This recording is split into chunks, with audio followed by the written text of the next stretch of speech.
மனசாட்சிடா. நாம் இந்த வீடியோவில் என்ன பற்றி பார்க்க போகிறோன்னா, நேற்று கருடன் படம் போயிட்டு வந்தேன். கருடன் படம் ரிவ்யூ பார்க்க போகிறோம்.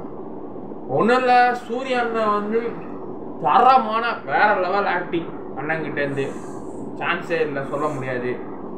அண்ணனோட விடுதலைக்கு அப்புறம் ஒரு அற்புதமான ஆக்டிங் நம்ம இந்த படத்தில் பார்த்துருக்கோம். ரொம்ப செம்மையாக இருக்குது.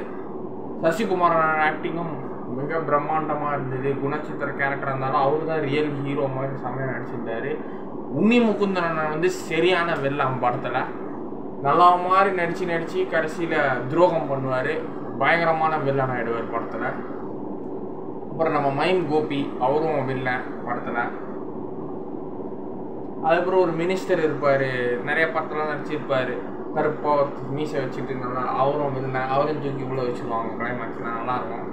ஸோ இந்த படத்தை பற்றி என்னென்னா, ஆக்சுவலாக இந்த ஒரு மினிஸ்டரு ஒரு அம்மன் கோயில், கோம்பை மாரியம்மன்ற ஒரு அம்மன் கோயில் தேனியில் இருக்குது. ஃபேமஸான கோயில் தான் அது. ஸோ அந்த கோயிலை வச்சு தான் அந்த கதையை எடுத்துடுறாங்க. ஸோ அந்த கோயிலில் இருக்கிற ஒரு தகுடு, கோயிலோட தகுடு பட்டையில் வச்சு தான் படமே இருக்குது. அந்த பட்டையை விற்றாதான் இந்த மினிஸ்டர் வந்து அந்த கோயில் ஒரு இடத்த சென்னையில் வாங்கணும். ஸோ அந்த சென்னையில் அந்த கோயில் பேரில் இருக்குது. சென்னையில் ஒரு இடம் வந்து அந்த கோம்பை மாரியம்மன் கோயில் பேரில் இருக்குது. அந்த இடத்த வந்து இந்த மினிஸ்டர் வாங்கணும். அந்த சொன்னல கருப்பா மீசை வச்சு மொத்தம் இருப்பான்னு, படம் பார்த்தா தெரியும், அவன் இருப்பான். ஸோ அந்த இடத்த வந்து இந்த அந்த கோயிலோட இந்த செப்பு பட்டை, பத்திரப்பட்டை, அந்த பட்டையை எடுத்துகிட்டு வந்து ரெஜிஸ்டர் ஆஃபீஸில் கொடுத்தா தான் அந்த இடத்த வாங்கணும். ஸோ அவங்க பட்டை எடுக்கிறதுக்கு தான் அவங்க தேனிக்கு போவாங்க. ஸோ அதுலேருந்து எப்படி அந்த பட்டை எடுத்துட்டு இவங்க வாங்குறாங்களா வாங்கலையா, அதுக்கு தடுக்கிறது நம்ம சசிகுமார் அண்ணன், உன்னி முகுந்தன் அண்ணன், சூரிய அண்ணன். சூரிய அண்ணன் வந்து பயங்கரமான விஸ்வாசியாக அந்த படத்தில் நடிச்சிருக்கு. செமையான ஒரு நல்ல வேலைக்காரன் சொல்ல மாதிரி செமையான வேலைக்காரனாக இந்த படத்தில் அவ்வளோ பிரம்மாண்டமாக நடிச்சிருப்பாரு. நம்ம சூரிய அண்ணன் கேரக்டர் ஆக்டிங் பிச்சு உதறிட்டாரு. அண்ணனுக்காக போய் பார்க்கலாம் சூரிய அண்ணனுக்காக. உன்னி முகுந்தன் அண்ணனாக விஸ்வாசி தான் சூரிய அண்ணன். சசிகுமார் அண்ணா உன்னி முகுந்தன் ரொம்ப க்ளோஸ் ஃப்ரெண்ட்ஸு. சின்ன வயசுலேருந்து ஒரு பால் காவால் உழுந்ததுன்னு சூரிய அண்ணன் போயிட்டு உன்னி முகுந்தன் அண்ணனுக்கு கிரிக்கெட் பால் எடுத்து கொடுக்கும். அப்போ நட்பு தொடர்ச்சி அவங்க வளர்கிற வரைக்கும் தொடர்ந்துக்கிட்டே இருக்குது. ஸோ அது ஒரு நல்ல ஃபைட்டு சாங்கு. சூரிய அண்ணன் ரொமான்ஸ் பண்ணுறாரு. ஹீரோயின் வந்து யாருன்னா, நம்ம 1947 ஆகஸ்ட் 16 அந்த படத்தில் ஹீரோயினாக நடிச்சிருக்க ஒரு பொண்ணு. அந்த பொண்ணு இதில் ஹீரோயின் பேர் தெரியாது, தெரில. அந்த பொண்ணு இது சூரியனோட ஹீரோயின். சசிகுமார் என்ன ஹீரோயின் வந்து யாருக்கு தெரியும், நியூ கேரக்டர் தான், அவங்க பேர் சரியாக தெரில.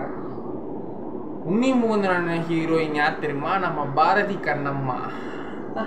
விஜய் டிவி நடிப்பாங்களே பாரதி கண்ணம்மா, அவங்க தான் ஹீரோயின். உன்னி முகுந்தன் ரோஷினி ஹரிப்பிரியனா அவள் பேர், அவள் தான் ஹீரோயின். ஸோ அவளும் நெகட்டிவ் ஷேட் தான் லைட்டாக படத்தில். ஸோ சசிகுமாரையும் உன்னி முகுந்தன் எப்படியாவது அந்த ஊர் மக்கள் இவங்க ஃப்ரெண்ட்ஷிப்பை பிரிச்சிடணும்னு பார்ப்பாங்க. கடைசியில் பிரிஞ்சிருவாங்க. அப்புத்தா கேரக்டர் நம்ம வடிவுக்கரிசி அம்மா, பிரில்லியன்ட் ஆக்டிங். அவங்க தான் அந்த கோயிலோட தர்ம காத்தான். ஸோ அடுத்த தலைமுறை யார் கோயிலுக்கு தலைவராக இருக்க போகிறாங்க, யார் அடுத்த தர்ம காத்தாவா கோயிலில் இருக்க போகிறாங்க, ஸோ அப்படின்ற இதில் தான் கேட்குறாங்க. ஸோ உன்னி முகுந்தன் வந்து ஆப்வியஸ்லி அவங்க ஒரிஜினல் பேரன். சசிகுமார் வந்து ஃப்ரெண்டோட பேரன். ஸோ அவர் நல்லவராக இருப்பார். உன்னி கிருஷ்ணன் வந்து அந்த சொத்து செம்பு பட்டையை விற்று சூதாடி எல்லாத்தையும் விற்று காசு சம்பாதிச்சு சூதாடி கெட்டவராக ஆகிடுவார். ஸோ இவர் வந்து செங்கல் பிஸ்னஸ் பண்ணுவார். சசிகுமார் அண்ணன் வந்து லாரி பிஸ்னஸ்ஸு. இவரோட செங்கல்லாம் திரும்பி லாரியிலவே மற்ற எல்லா கம்பெனிக்கும் எல்லாருக்கும் பிஸ்னஸ் பண்ணிக்கிறது தான் இவங்க வேலை, பிஸ்னஸ்.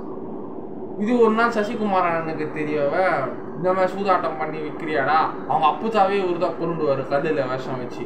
ஸோ உன்னிகிருஷ்ணன் தான் வெளில சொன்னால கொண்டுடுவார். ஸோ பணத்துக்கு ஆசைப்பட்டு, கோயிலோட சொத்துக்கு ஆசைப்பட்டு, இவர் தான் தர்ம காத்தா, ஸோ எல்லாத்துக்கும் ஆசைப்பட்டு அவங்க அப்புதாவே கொண்டுடுவார் நம்ம உன்னிகிருஷ்ணன். இதை தெரிஞ்சு சசிகுமார் அண்ணன் போய், அப்புத்தா நீ தான் கொன்னியாடா அப்படின்னு சொல்லிட்டு ஃபைட்டு போக சசிகுமார் அண்ணனையும் போட்டு தள்ளிடுவாங்க.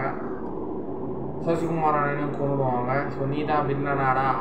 இது தெரியாமல் சூரிய அண்ணனை போயிட்டு மீன் குழம்பு எடுத்துட்டு வர சொல்லிட்டு உன்னிகிருஷ்ணன் எடுத்துட்டு வர சொல்லும் போது போட்டு தள்ளிடுவாங்க சசிகுமார் அண்ணன்.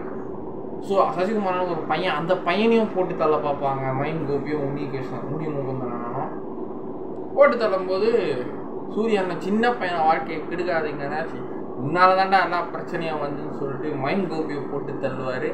அதுக்கப்புறம் வரப்போது நம்ம உனி முகுந்தன் அண்ணனையும், அண்ணா சின்ன பையனை விட்டுருந்தேன், உன்னோட விசுவாசியாக இருக்குண்ணே, உன்னை என்னால் எதுக்க முடியாதுண்ணே, என்னை வளர்த்து எனக்கு சோறு போட்டு ஆளாக்குனதே நீ தானே, நான் எதுவும் பண்ண முடியாதுண்ணா, உனக்கு சொல்ல முடியாதுண்ணா, நான் சின்ன பையனை விட்டுருந்தேன்.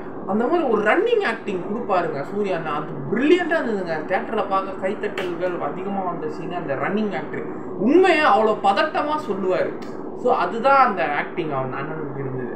உண்மையாக அவ்வளோ பதட்டமாக டப்பு வேகமாக சொல்லுவார் உண்மையாக. ஸோ அந்த பதட்டமான ஆக்டிங் அதுதான். என்ன நடந்ததோ அந்த உண்மையை படப்படம் சொல்லுவார். வேணாண்ணே விட்டுருண்ணே, சின்ன பையனை அடிக்க கொல்ல போக சரக்குன்னு கிளைமாக்ஸில் குத்தி முடிச்சிடுவார். படம் முடிஞ்சிச்சு. போயிட்டு தேட்டரில் சூர்யா அண்ணனோட ஆக்டிங் விரும்பிச்சு நல்லா இருந்ததுன்னா போயிட்டு பாருங்கள். எனக்கு பிடிச்சி நான் பார்த்தேன், நல்லா இருந்தால் போய் பாருங்கள். ஸோ தான் முதலாளியே கொண்டுடுவார் கடைசியில் ஒரு சின்ன பையனுக்காக. சின்ன பையன் வாழ்க்கை யார் பையனா நம்ம சசிகுமாரோட பையன், அவங்க அப்பா கொண்டுட்டார்ல அவன் பையன். போயிட்டு பாருங்கள், படம் நல்லா இருக்கு. பாய்.